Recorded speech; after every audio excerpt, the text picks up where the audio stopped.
Assalomu alaykum. Va alaykum assalom. Nodir opa, Hov, men strelkali tabletga ichmoqchi edim. nima uchun? Boladan saqlanishim uchun. Mhm. Xo'jayinim ko'proq xizmat safarida bo'ladi. Xo'p. 3 oyga kelib ketadi. Hmm. O'shanga spiral qo'ydirishni yo'q. Mhm. O'shanga 3 oy ichida saqlanib turishim kerak.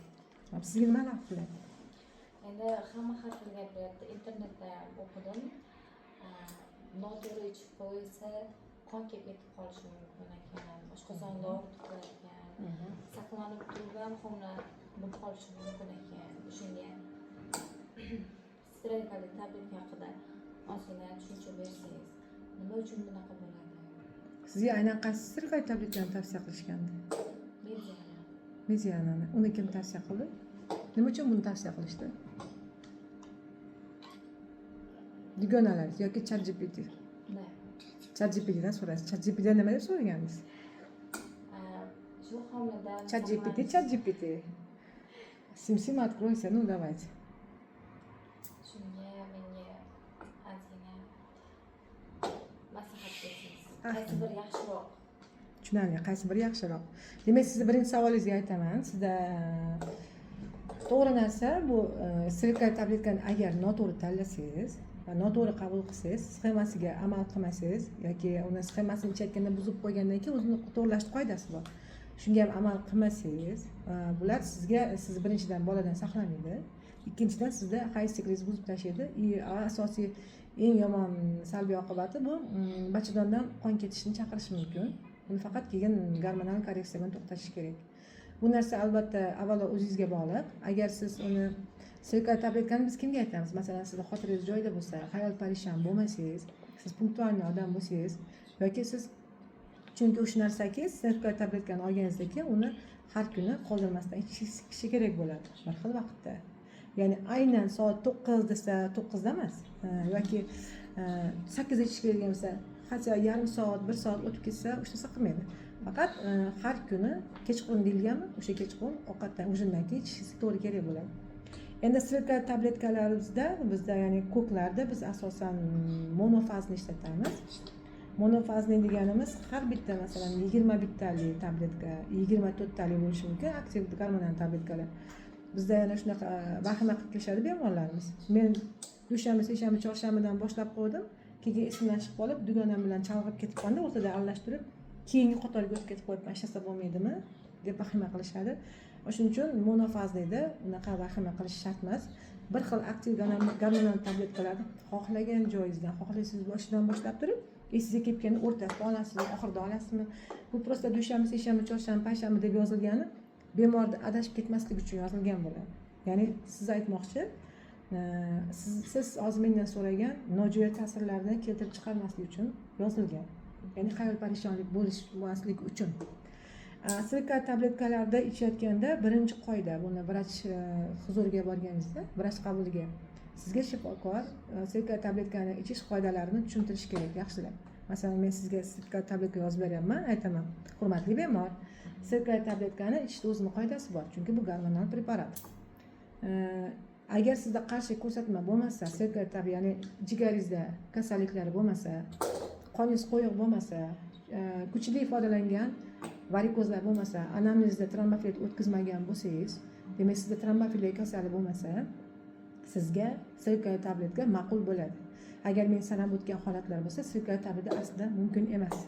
Chunki strelkali tabletka jigarga nagruzka berishi mumkin, agar sizda jigar muammosi bo'lsa.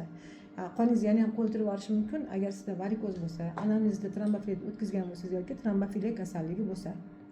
Endi aytaylik, endi strelkali tabletkalar o'ziga o'tadigan bo'lsak, berib turing bolajon.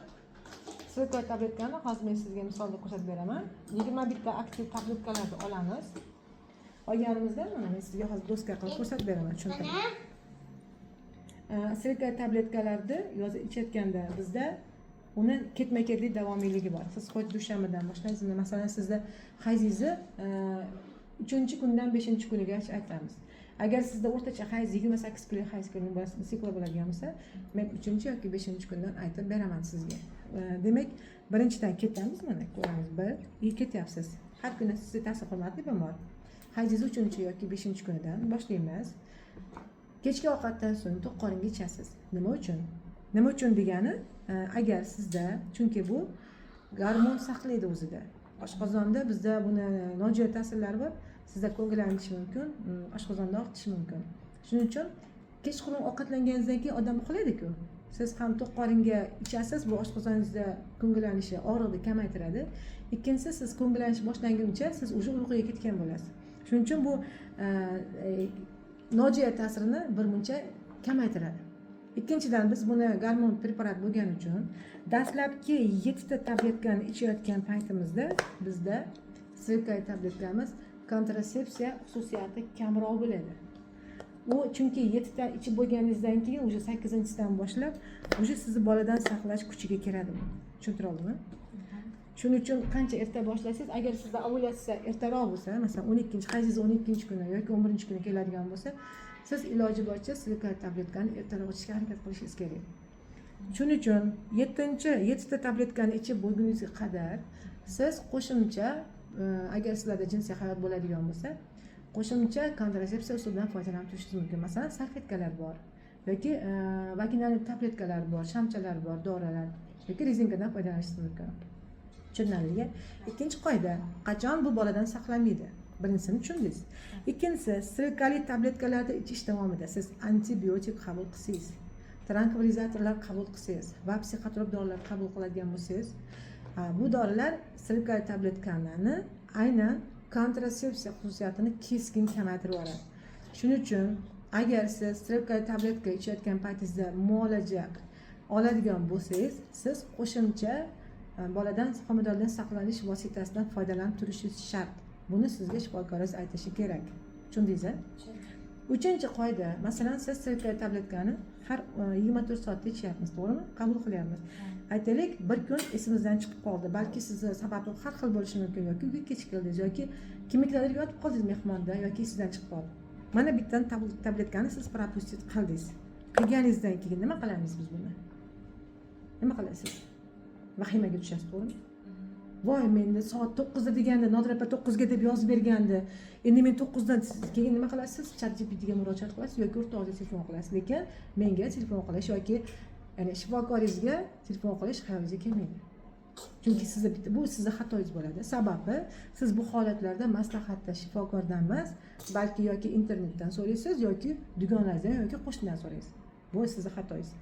Shuning uchun shifokor sizni ogohlantirish kerak. Agar tabletkalar ichayotganingizda keyingi navbatdagi tabletka ichish esidan chiqib qolsa, qachon esingizga kelganda sразу, masalan, 1 soat o'tib ketdim, 2 soatmi yoki ertasiga soat 12 gacha esingizga keldimi, ichib olishingiz kerak o'sha zahoti. Ya'ni aytaylik, mana ketyapmiz, sразу o'tkazamiz. Dushanba, seshanba, chorshanba, payshanba esingizdan chiqdi. Значит, bu tabletkani juma kuni ertalab yoki obedgacha va juma kungi tabletkani kechagisini odatda kechki ovqatdan keyin davom ettiraveramiz. Tushundingiz-a?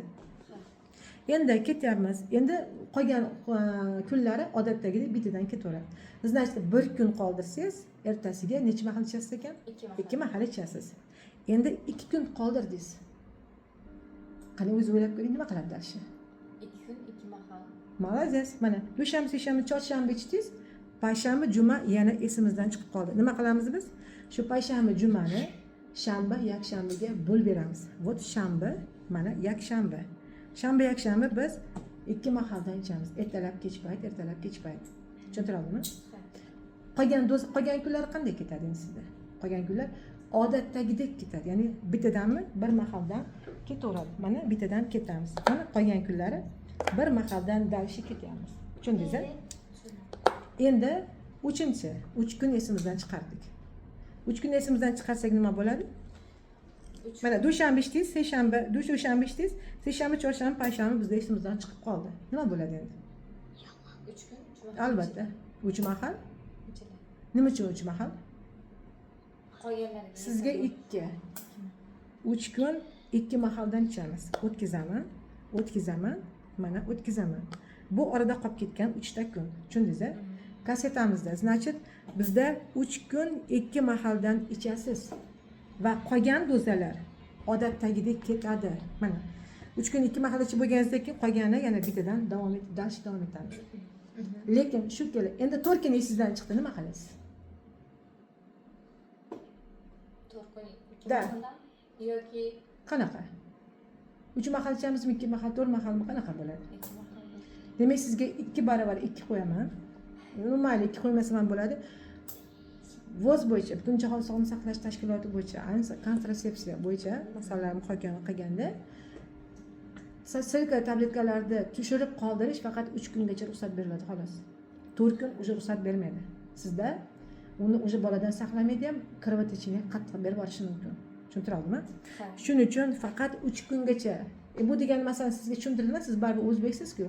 Ha, 3 kungacha qoldirsam bo'laverar ekanda, bu xohlagan paytda palabatish ichish emas. Ras ichishni boshladingizmi? Demak, buni bo'laverar ekan deb bizda qavarishaveradi.